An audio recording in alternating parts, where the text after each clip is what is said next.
everyone, welcome to From Nowhere to Nothing, Ontological Oxymorons. I'm your host, Joel Bouchard, a doctoral student in psychology, and with me today is Mr. Norman Gayford, a professor of English and philosophy.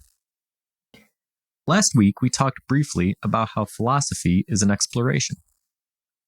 However, this can really be generalized to all of humanity's endeavors. Sometimes exploration is physical and tangible. Sometimes it's cognitive and abstract. And sometimes the veil of time makes it hard to distinguish which of the two took place. While these legends can create great curiosity, today you'll be glad your exploration is the cognitive kind, because no one wants to come face to face with a Kraken. All right, so looking for topics for this week's show after episode 100, which has been a really good success. People seem to like it. I'm glad that they did because it was very long. It was quite a listen, but people really seem to be liking it. I'm glad we didn't put people off. Yeah. So I was, thinking of topics. What are we going to talk about next? And a song from 1984 came across my phone. It was The Call of Cthulhu by Metallica, which is probably my favorite Metallica song, kind of an instrumental sort of thing. And I thought, wow, it'd be kind of cool to do another monster. We did Godzilla. Godzilla was really neat. Mm-hmm. Let's do another monster. And of course, Godzilla is more of a modern incarnation. We looked at that from a lot of film aspect and that sort of thing. The Kraken is older than that. But now, not all that much. Right, yeah, that's what I was about to say. Much older? Well, it depends a little bit on the story, which we'll get into. But we should start with, what is a Kraken? All right. So, what fun. So, a Kraken, the German word is Krake, or Kraken. It means octopus. So it takes a veil away, all right? but it sounds good. And it is a gigantic sea monster. What has been ascribed to the Kraken as characteristics, actually very similar characteristics sometimes with sea monsters that have appeared throughout the history of storytelling, back to the Greeks and before, really. Who knows how far back? I mean, it's back. Yeah. We tell stories. So the Kraken, so-called, is only about 250 years old with that name. And Norse, which then has an umbilical connection back to about in the 1200s, one of the Norse sagas, which mention the sea monsters, which we take to be Kraken. So it's not Greek. Yeah. It's not all Greek to me. No, right. So Kraken, Krake. Octopus. But also, I was looking, some of those etymology terms also correlate with like a tree, like with gnarled roots. A gnarled tree, a thing that is more like a crab. Yeah. Now, being immersed in things Disney, as I am of late, I finally got to the end of, because I watch piecemeal these things, of Moana. Well, in the Moana story, there's a gigantic crab. Or is he a lobster? I think he's a crab. Yeah. Called Tamatoa. Well, he would be a Kraken in the folk stories, and perhaps Tamatoa is actually a Kraken. I haven't researched that yet, of filling that role. So Kraken becomes a role rather than a distinct figure. Yeah, and we'll start to see that as we dive into a little bit further. So that's kind of the sort of a history of the Kraken, right? Is like you laid out, really it's only been being called that name since the couple centuries, and mostly from the North Atlantic, which makes sense. I mean, you think with the Greeks, well, on the Mediterranean Sea, what kind of sea monsters are you gonna? Well, it's a big body of water. But when they were approaching what we now call Italy, and we know that story of the Aeneid is about the founding of Rome by Trojans who were in exile. But we have Odysseus encountering Scylla and Charybdis, and Scylla is a tentacled, multi-tentacled, horrific monster on one side of a cliff, a passage between Sicily and Italy itself, and on the other side is Charybdis, which is a gigantic whirlpool. Odysseus opts to fight the tentacled beast, but then gets pulled into Charybdis. So, but the tentacles and the whirlpool, which science anthropologists and so on ascribe to the strange and difficult eddies, currents, undercurrents generated in oceans and seas. So these are sort of signs of a monster being present, even if you don't necessarily see the monster. Yeah. And so, I think that when we ask that question, what is a Kraken?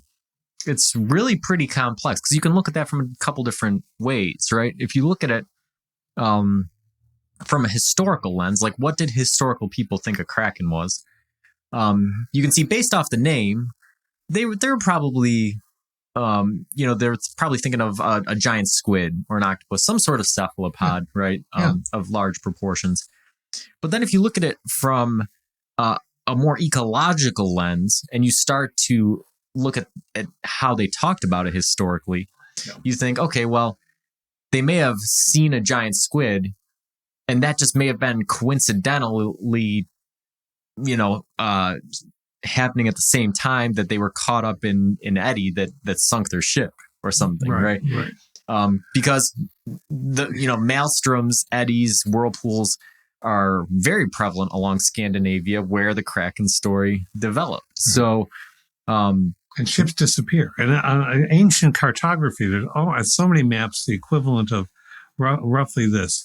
Here there be monsters, where the lines of the map no longer exist. Well, there's some philosophical stuff we'll get into with that. But, if you think, all right, past the borders of what we know, monsters are there. The edge of the world is there, because if we don't know it, it must be dangerous. And ships disappear. And there were 10 or 12 ships that disappeared really closely in time. And some people became convinced that was, and this was in the 17 or 1800s, became convinced, it must be the Kraken got them. It turns out it was a hurricane. But the Kraken's much more interesting. Yeah. Boo.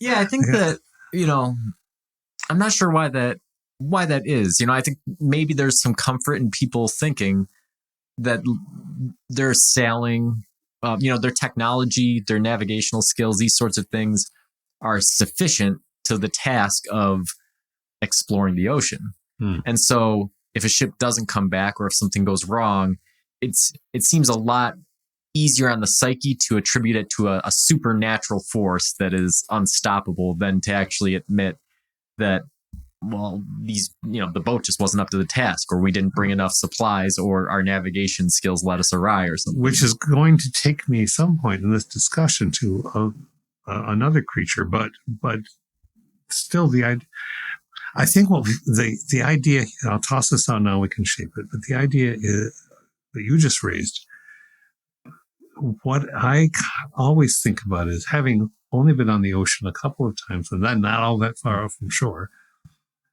is it's vastly powerful. It is beyond the human means of control.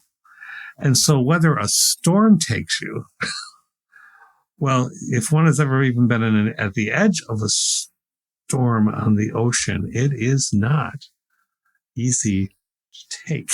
Yeah. So when we choose to ascribe it to supernatural or something monstrous, there's this conflation of metaphor and reality.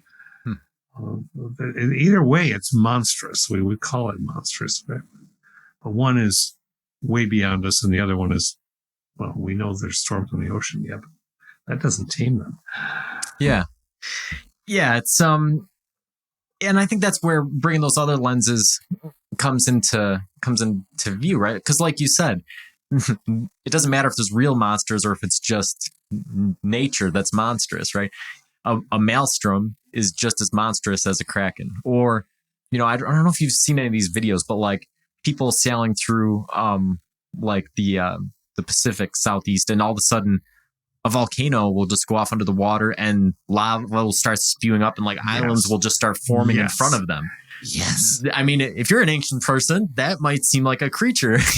Even if you're in the age of the Enlightenment, I mean, it's so the Kraken by name is 250 years ish old in northern lands, and was even included. There are all kinds of problematic things about Carl Linnaeus. Linnaeus, his name was transformed into Linnaeus, but changed built the way science categorizes things. But he did it in a way that is, if not intentionally misogynist, was misogynist, and included things that still echo and are problematic into our own time. But he made the Kraken a category. That was later removed from his book. So even science was embracing this. And this is what Jules Verne was playing with when he did 20,000 Leagues Under the Sea. And some people may still read the novel. It's a fun novel. It isn't the Disney movie. It's often different from it. But Captain Nemo and the mighty Nautilus encounter a gigantic squid. They don't call it the Kraken when they're fighting it, but it's a giant squid and it's pretty scary. But why they encounter it is the issue that we'll get to. Okay. Yeah. So, all right. So we've looked at sort of the general thing. When asking the question, what is the Kraken? It's difficult to answer because various descriptions are given of it. Whether it's been described as something resembling a whale from medieval times to, our typical sort of portrayal as a giant squid or octopus, all the way to something that stretches miles long, right? Just that mile and a half, whatever. Miles long that you could actually park your boat on and fish off of. That has multiple heads, multiple arms and horns and things. And so with taking all of these various descriptions and then trying to ask the question what the Kraken is, you can come to a variety of scenarios. Maybe the sailors who saw the miles-long Kraken, maybe that was a volcanic island developing in front of them, something, and they thought, oh, this is a Kraken. It's a giant creature welling up out of the sea. Right. Maybe the people who saw the multi-headed creature encountered an entire pod of marine animals all at once. Obviously, there was probably real encounters with giant squid that led people to think of the Kraken that way, or with whales or sharks that led people to think of it the other way. Mm-hmm. So that's a pretty good description of that. As far as was everybody describing the same animal, do you think? I don't think so. I think that I want this to come out right, because I will not mock sailors of centuries ago who are out there, and as you talked about, vessels that some of them were sound, some of them from a couple hundred years ago still exist. Mm-hmm. But still, vessels that in some ways could not be as strong as the vessels that we necessarily have today. And they're out there in storms and hurricanes, and totally exposed to the marvels of the unlight polluted sky. It's vast, whatever way you think about it. And of course one is going to think about stories. And of course one is going to think about things that can get you, or how many different ways can you perish. And not every single moment, I imagine, but I think that human beings tell stories. And so they're going to make up the monsters that seem particular to whatever their life experience has been and their sailing experience has been and what they do know or about animal life. And some are just going to weave tales that they want to take to a place where maybe it's all believable, but if we carry it too far, I mean, if we say something can be it's a mile and a half, well, that's now we're getting past Godzilla's size, right? So how far can you get? What can you get away with? Yeah, and that extends into the other way as well, because people talking about them finding sea stars or these different creatures along the shore and saying, "Oh, well, this is the Kraken's offspring," right? I said, well, these things were all over the coast. So if you really believe that this was the Kraken's offspring, there must be millions of Kraken in the ocean and nobody's seeing them sailing on every day. Right. And then there's the idea that resonates right into our own time, which is exciting and sad all at once, because we know less now about our oceans than we know about the atmosphere above us. We have fewer resources devoted to oceanography at a deep level than we have to very small. I mean, it's small. There's a very small, finite number of vessels that are actually studying the ocean, and there's more ocean than anything else on the planet.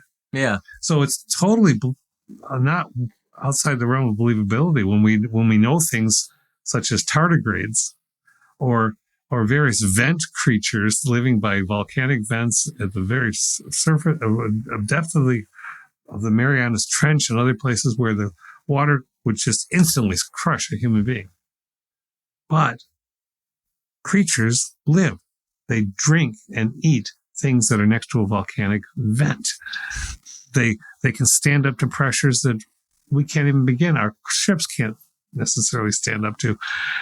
And so, and we know that we haven't seen much down there. And we know that we see big things washing up from down there. So it's not at all surprising to me that we make these stories. Yeah, I think that, and this is something we're definitely going to explore here in a bit. When you look at the ocean, how large it is and how vast it is, how mysterious it is. And some of the scary things that are out there. Yeah. It's very analogous to outer space, and you think about sci-fi stories. Well, the Kraken was sort of a sci-fi story about a different type of outer space for ocean explorers back in the day. Yeah. And of course, we have a little bit more science now to determine some things, but there's still things out there. It's funny if you start reading through scientific articles about deep sea creatures, how many times they just say, yeah, we don't know what this thing is. Like, we happen to see one of these one time. So we know that they're out there, but we don't know how widespread they are. We can't generalize about a species by one example. Yeah. Right. So right there's a lot of deep philosophy happening. As a matter, one little insight into it in my own life is I remember my uncle was a prolific sailor, and he actually sailed on a vessel with sails, legitimate sails, around the world, all the way to the Far East and everything.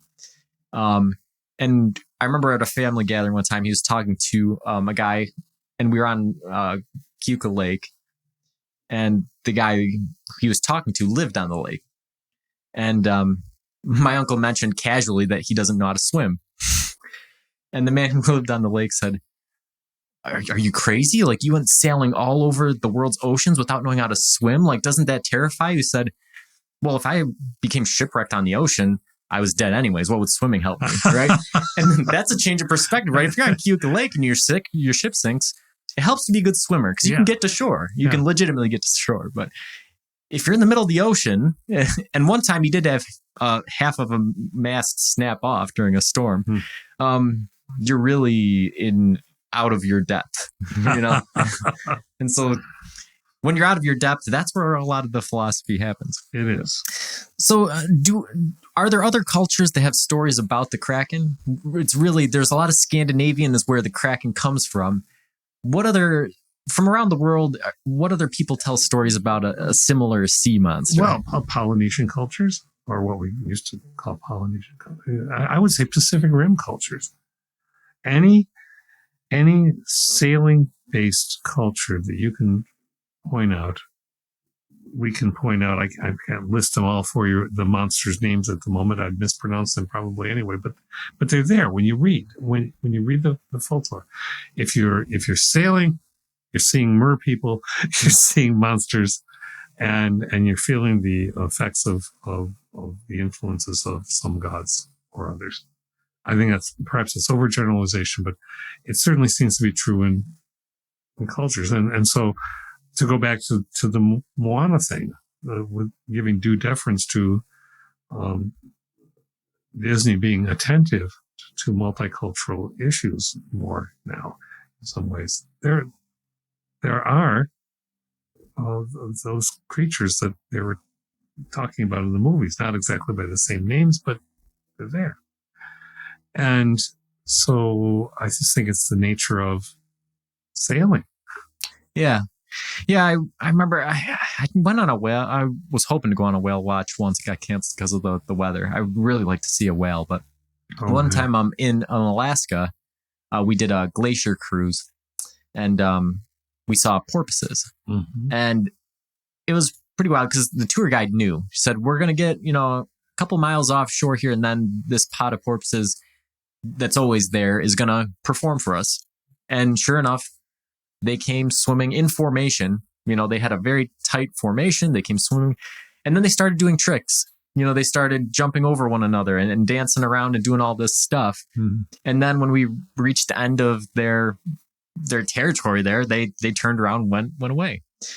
And just watching it happen, if they were at a little distance away where I couldn't quite identify them, yeah, it could be very easy to assume that they were mer people, right? Because their body shape sort of looks like somebody taking a dive. Yep. And then, a tight formation sort of indicates an intelligence or a design in movement. And then this performance, it looks like theater, And so yes. This idea that ancient sailors, man, what a bunch of idiots. They thought that these fish were, mer people. No. It's like, man, if at a distance or in an age before eyeglasses were invented, or if you had some, scurvy or nutritional deficiencies, or the sun is hitting a light a certain way to create or you just hear. I mean, I this is not going out on a limb to say that some of us who've been near deep water or waterfalls, cascades, all kinds of permutations, you hear things. There's a creek that has been profoundly present and influential in a little place where I live down through the valley, and there's a waterfall, and the creek running. And I love to sit by running water. I sit by the Genesee River, and when you get to a place where there's a rapids, or the water's interacting with a bunch of stones, and you get into a bit of a lull in the afternoon or whatever happens to be, or sometimes it's troubling. You think you're hearing voices calling for help, sirens calling to you, come out to the water, right? Or come help me, or what are you doing here? But it's not as distinct as that, but you just hear the sound of like a crowd of, or a group of people burbling and talking, and you're trying to make it out. And then you realize what you're doing, but it's not at all alien as a concept. I was on a whale watch long ago with my children's first whale watch I'd gone on, and it hit gold. It was, and this mama whale and her calf just started breaching, so much so that we had to leave and go back to the shore, and they were still, the calf was playing, the mama was looking after it. And it's hard to describe the sublimity. We've talked about sublimity. The sublimity of having water that's maybe a tiny bit choppy, but relatively smooth. And suddenly this huge creature straight up out of it, shooting and then landing and splashing, and then it's gone again. that's sublime and awesome in the most etymologically true senses of those words, because what was there is not, and then it's there again, and it's potentially monstrous, but it's beautiful. Yeah. Yeah. And so we haven't really talked much about the behavior of the Kraken, but that's important, right? Because, oh, yes. Yeah, we got it. And I think that this plays into a little bit of the time, right? Because you think about it, really up until modern times, there were no gigantic seagoing vessels, right? Everything was pretty small. Yeah. And so with everything being pretty small, it's, not hard to imagine ocean creatures really didn't have any sort of conception of humans, So if you see a small vessel with maybe some oars sticking off the side of it, that's pretty easy to mistake for a prey animal if it's small enough.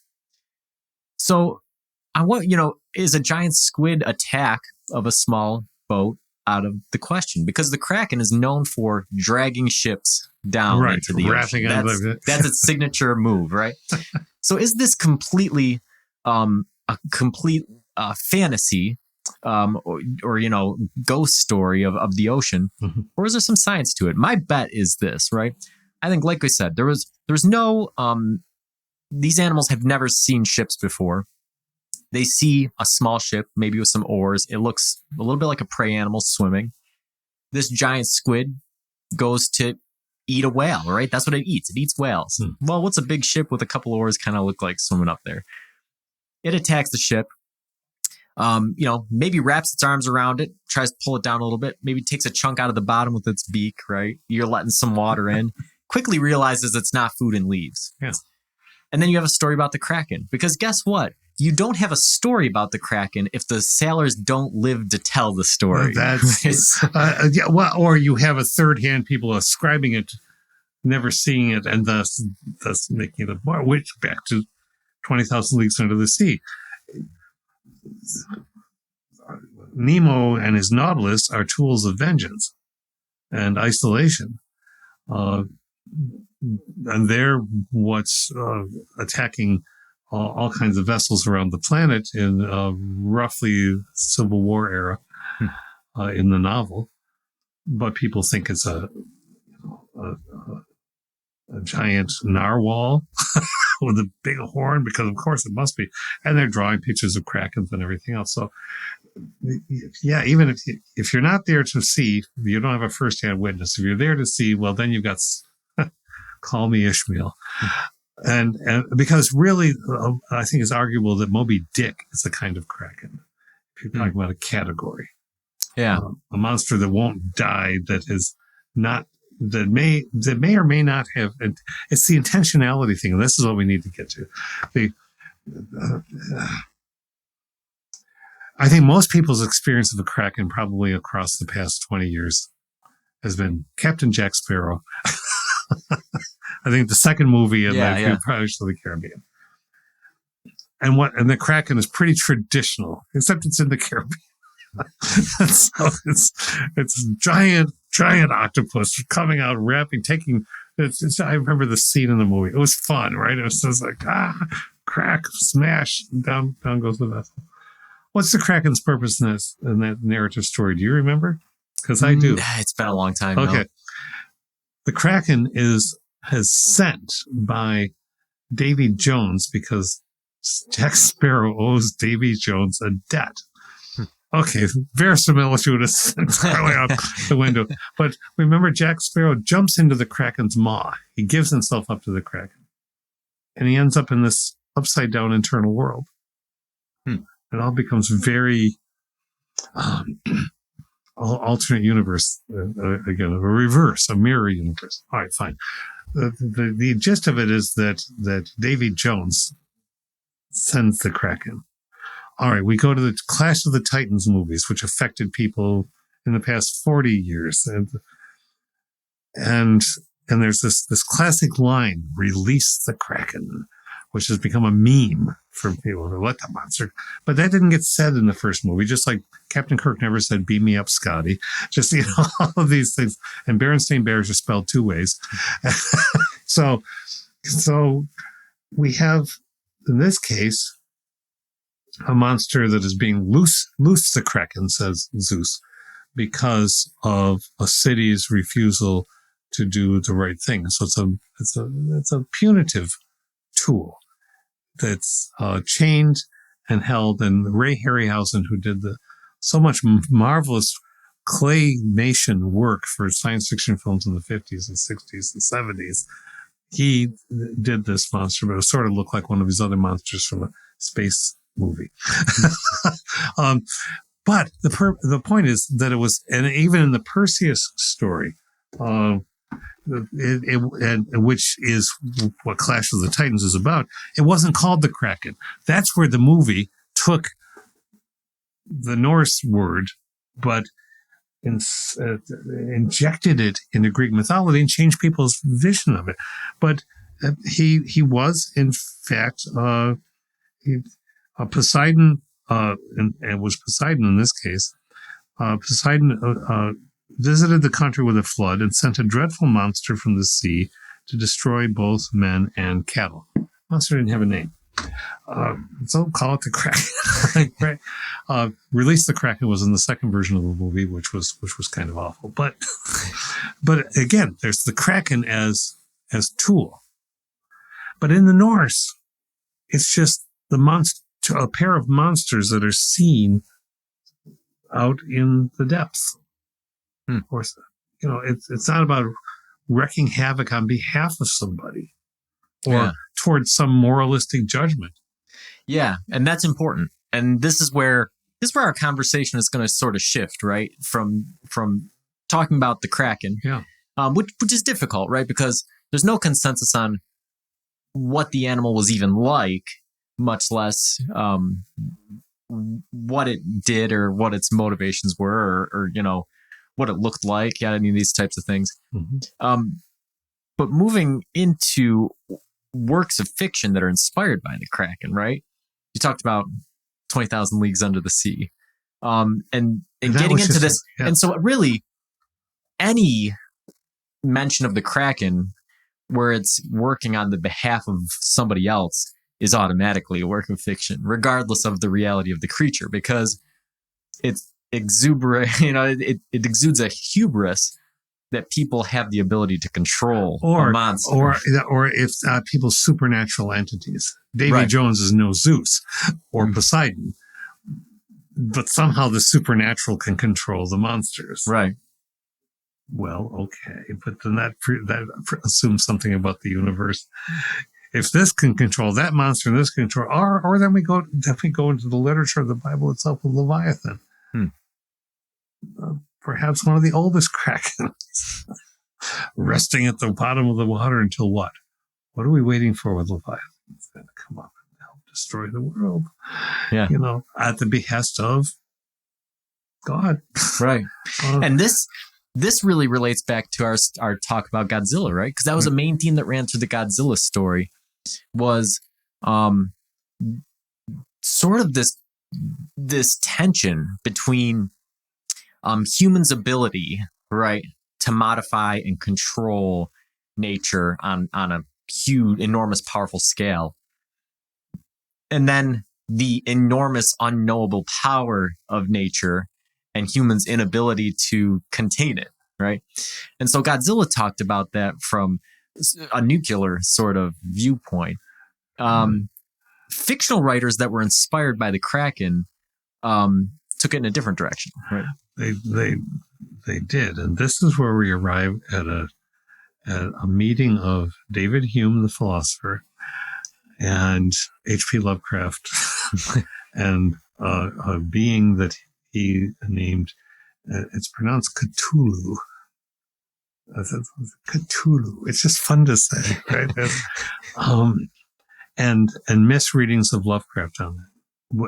Little thing on the side. Yes, we know that H.P. Lovecraft had incredibly racist things to say about the world.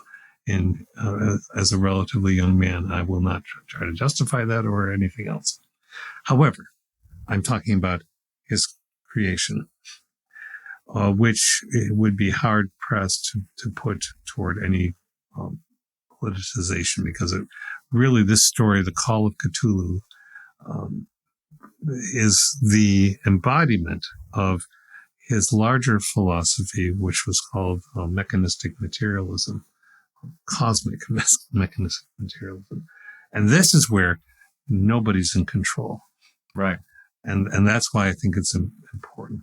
And if I talk to you about this too much, you interrupt me. And no, I think that this is where the conversation is leading, because it's very important, because we need to talk about the Kraken or Kraken-inspired creatures philosophically. And part of the philosophical discussion is talking about the deeper things about it, right? We can describe the creature. We can give the historical background of the creature. Right. But describing how the creature affects human thought is really the crux of the issue. And I think that where our conversation thus far has led, and what is the most important part of that philosophical discussion, is looking at the two ways that the storytelling takes place. The way that says, all right, humans or supernatural entities can control these monstrous creatures. And then the exact opposite opinion that says there are monstrous creatures and there's nothing that humans or their gods can do about it. Here there be monsters, live with it. Yeah, exactly. So the Call of Cthulhu, his story, and Lovecraft often he made books up like the Necronomicon, and then there's fanboys and girls and people who just want that to be real, and it's not. Sorry, it's not. But he started the story with an epigraph from Algernon Blackwood, who himself was a suspense and horror writer. And the epigraph says, "Of such great powers or beings, there may be conceivably a survival of a hugely remote period when consciousness was manifested, perhaps in the shapes and forms long since withdrawn before the tide of advancing humanity, forms of which poetry and legend alone have caught a flying memory and called them gods, monsters, mythical beings of all sorts and kinds." That's at the beginning of the story. The first sentence. "The most merciful thing in the world, I think, is the inability of the human mind to correlate all its contents. We live on a placid island of ignorance in the midst of black seas of infinity, and it was not meant that we should voyage far. The sciences, each straining in its own direction, have hitherto harmed us little. But someday the piecing together of dissociated knowledge will open up such terrifying vistas of reality and of our frightful position therein, that we shall either go mad from the revelation or flee from the deadly light into the peace and safety of a new dark age." Wow.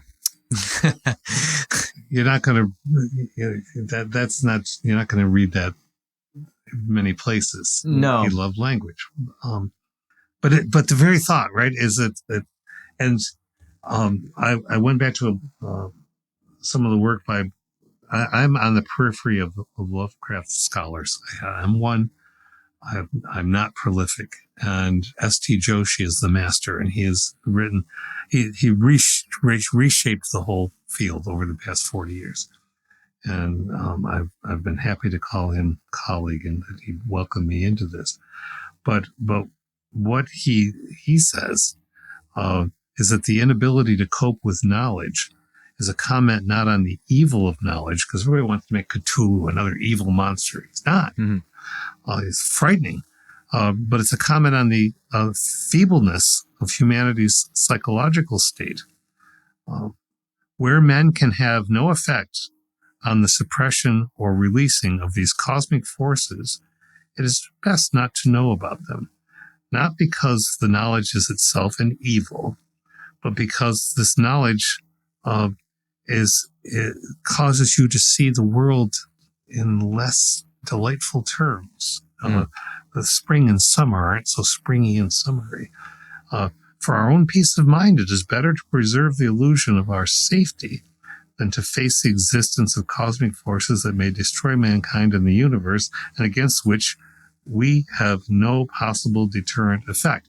So Joshi was pointing out that the Cthulhu story, unlike some parts of the Kraken story, but very much like here there be monsters and perhaps the 12th century, 1200s Norse story is that there are things we can't control.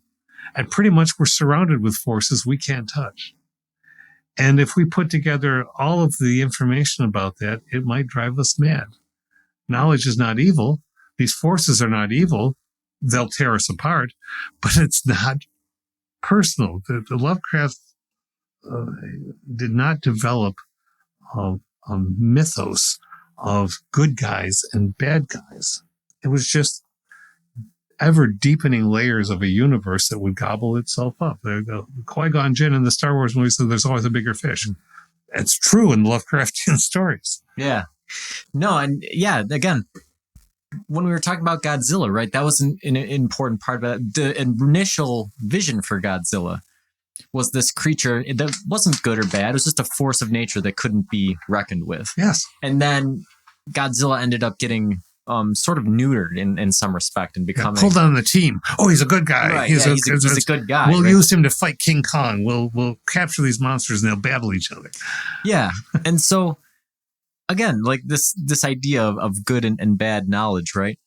All of a sudden, the story doesn't have to be about monsters anymore, but like we were talking about the ocean, monstrous forces, right? Mm-hmm, mm-hmm. And knowledge, right? And so it's not hard to see where this tension comes from between a monster being an overwhelming force of nature that's not good or bad, it just doesn't care, and humans being able to control them or tame them or manipulate them. Because when you look at the ocean, right, and you look at ocean exploration, right? Yeah, back in the day, with our small ships and our limited knowledge and technology, here be monsters, right? Scary things happen, bad things happen on the ocean. But humans, through science and technology and exploration, slowly start to master some of these domains. And I think that slow, minuscule mastering of some domains breeds this confidence that eventually, given enough time, given enough technology, we'll master all domains, right? But even today, right, like we talked about at the beginning of the show, less than 2% of the ocean floor has been mapped. There's creatures down there we don't know about. We have no idea what's happening deep in the ocean, despite our cruise liners and oil tankers sailing across the surface of it now, right? All right, so, we know very little about it. So the tension is already there, right? Oh, look, we've mastered the ocean. We have ships much bigger than the Titanic that sail safely every day. We know how this works. But deep in the ocean, we know nothing. And what stories are being told deep in the ocean when these gigantic vessels settle down and suddenly go plunk? Is it like the Dorothy's house coming from Oz and landing on a witch? What are we stirring up? So I'm having fun now with this in this Lovecraftian way, right? Yeah. What are we stirring up by dropping our broken vessels down there and our trash and Godzilla ended up having a thing called the smog monster.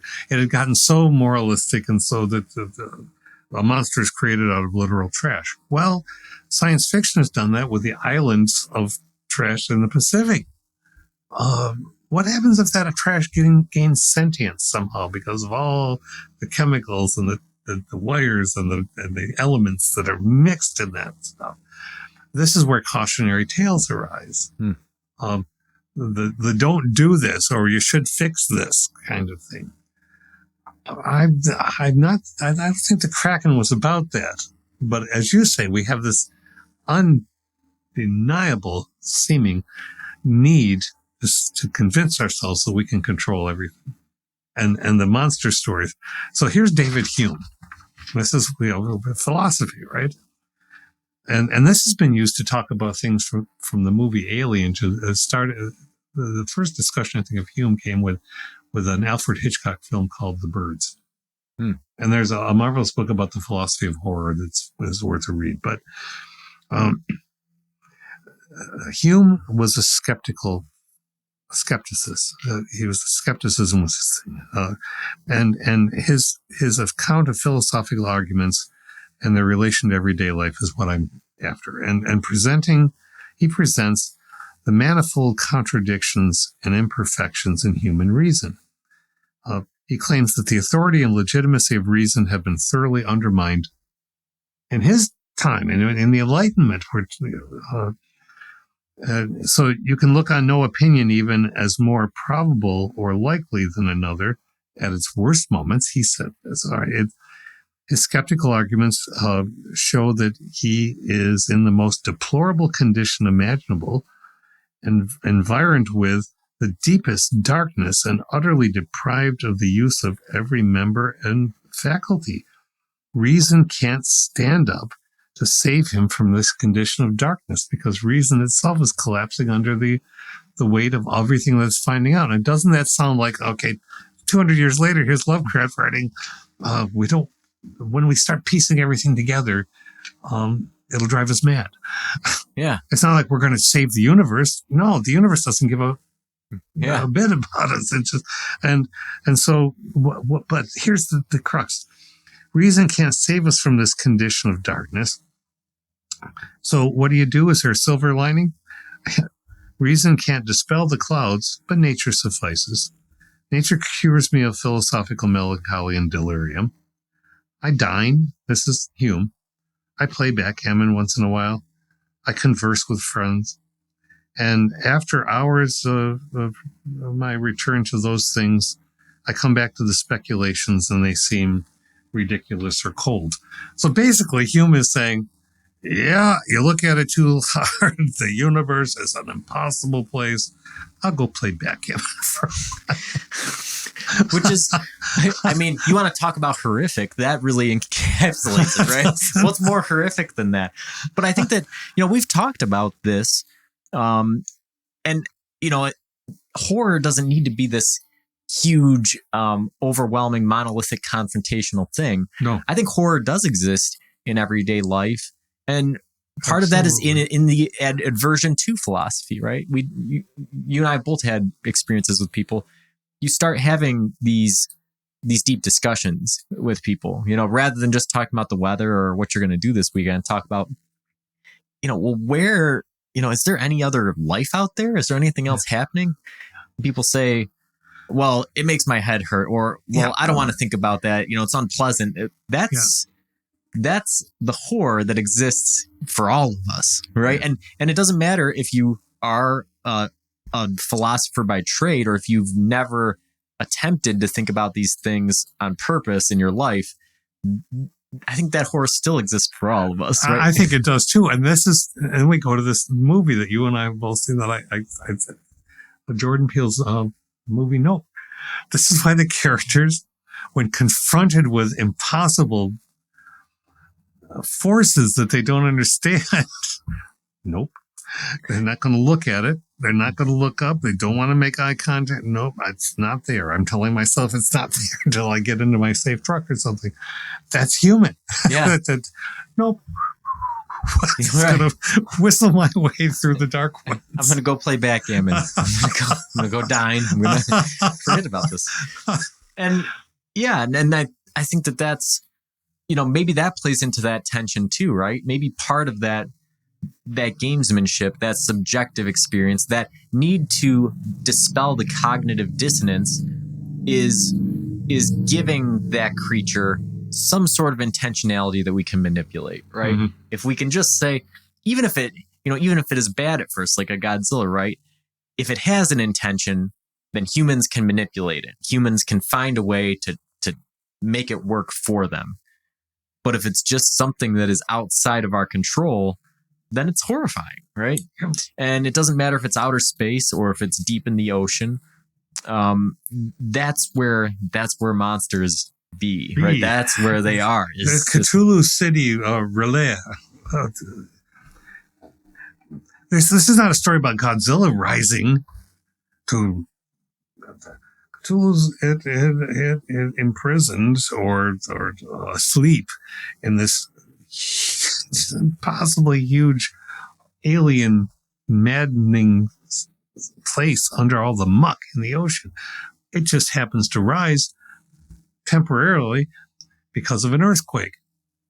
A natural force releases another abominably worse natural force which has affected the dream life of people in 1925, of artists and poets, but not so many other people, causing this narrator to finally piece together more than he wanted to. But ultimately, R'lyeh, Cthulhu, sink back into the ocean because it wasn't time for them. And you don't know when the time for them is going to be. You don't know if there's a purpose, a design. Sooner or later they'll rise, maybe. But just the fact of them being there, is what changes. You can't. This is the argument. I think this is the Humean argument. Once you know something is there, whether it's a giant monster or something you didn't want to know about in your own life, it changes how you see things. Yeah. Yeah, and it doesn't matter if here be monsters in the ocean, or if here be monsters in science fiction, or if here be monsters in your mind, right? That always exists. It's always there. That idea that once you know about this unstoppable force, whether it's a Kraken, or whether it's aliens from space, or whether it's global warming, once you know that it's there, having that knowledge, right? The knowledge isn't good or bad, but the knowledge is enough to unsettle you, to drive you mad. Yeah. And I think that sort of encapsulates where these stories come from. Yeah. Does the Kraken live today? Well, in the movies it does. Does it live today? Yeah, I think so. I think we want to see the Kraken.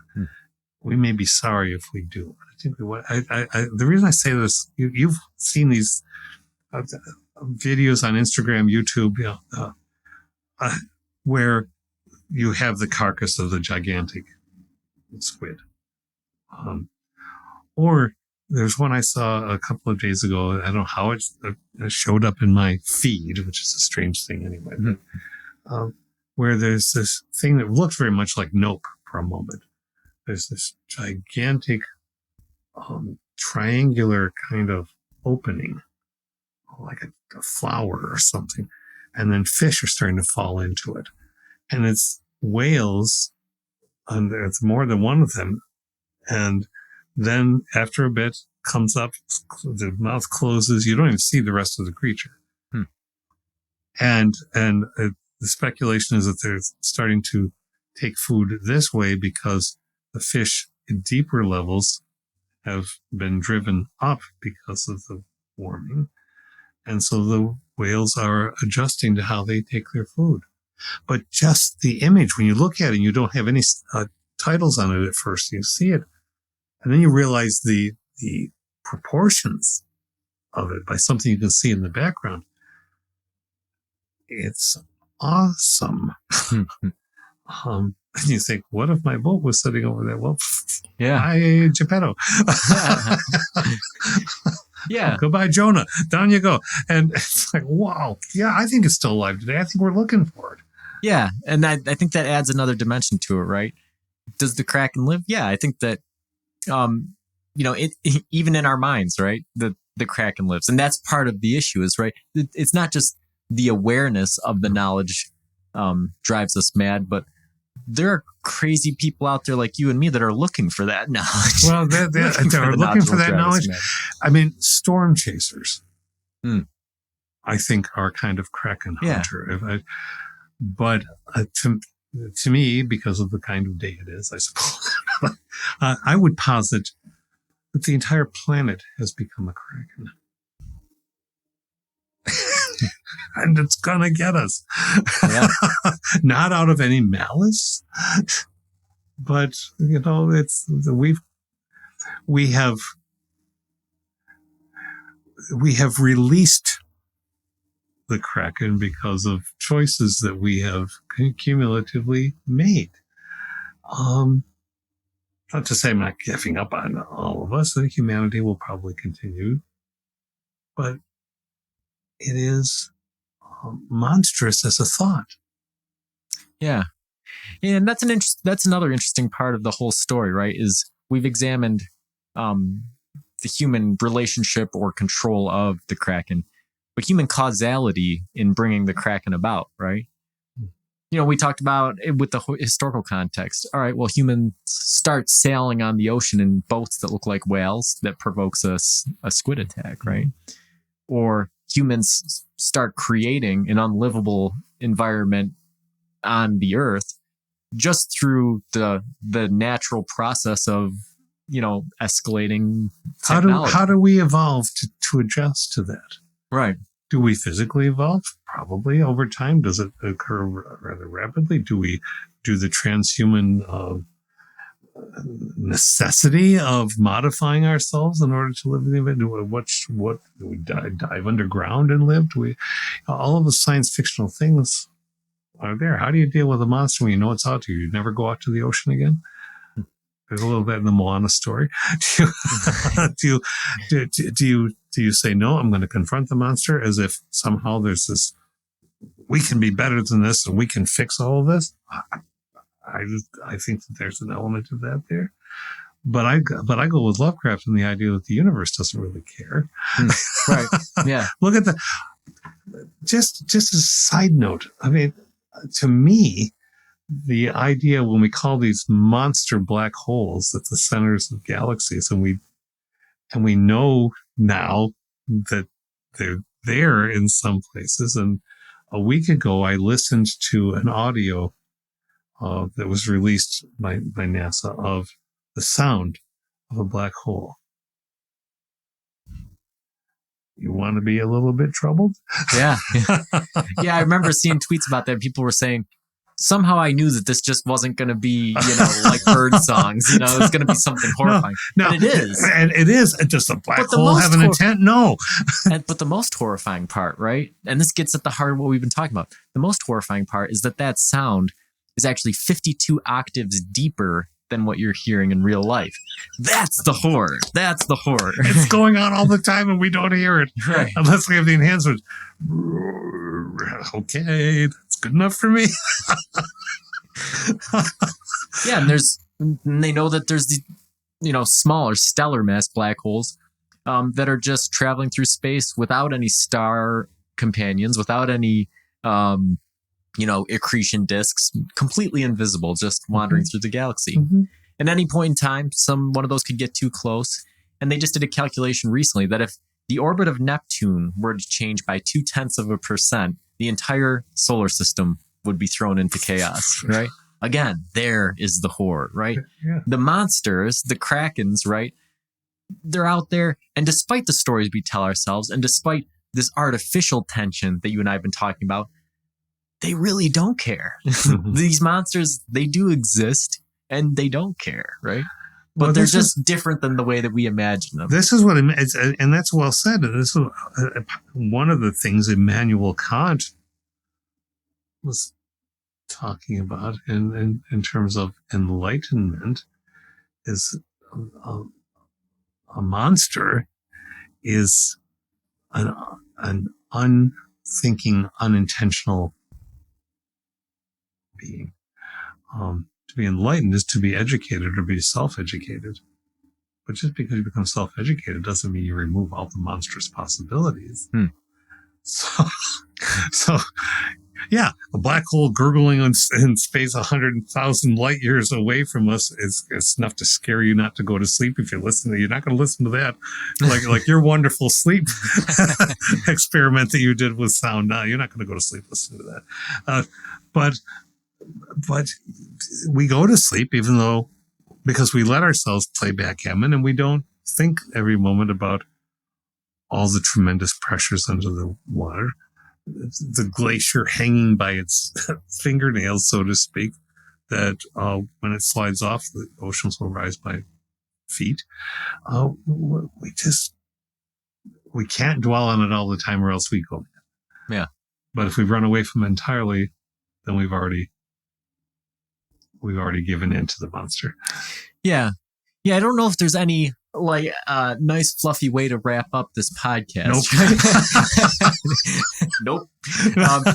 But yeah, if there is, right, if there's any bright side, right, we can look at historical Krakens and say, you know what, nobody people aren't telling the same stories about being shipwrecked by Krakens anymore, right? Because we did get to a point where that's no longer a threat.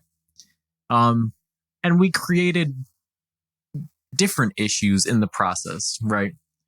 And I think that that's the best humanity can hope for, right? Is when we are faced with these problems, these monstrous problems, we have shown initiative in the past, and we've faced challenges that we've met in the past to get to where we are now. So we have that capability, but I don't think that we should ever expect to live an existence free from monsters or problems, right? In solving one problem, we're going to always create another one, and then we're going to have to face that. And that's life. Life is a struggle, right? That you said that so well. I think you said it. Cthulhu still. This is the last paragraph. Cthulhu still lives too, I suppose. Again, in that chasm of stone which has shielded him since the sun was young. His accursed city is sunken once more. But his ministers on earth still bellow and prance and slay around idol-capped monoliths in lowly places. He must have been trapped by the sinking whilst within his black abyss, or the world would by now be screaming with frightened frenzy. Who knows the end? What has risen may sink, and what has sunk may rise. And it gets a little better than that in the last couple sentences. But I love it. So if you want to go mad, until next time, keep on.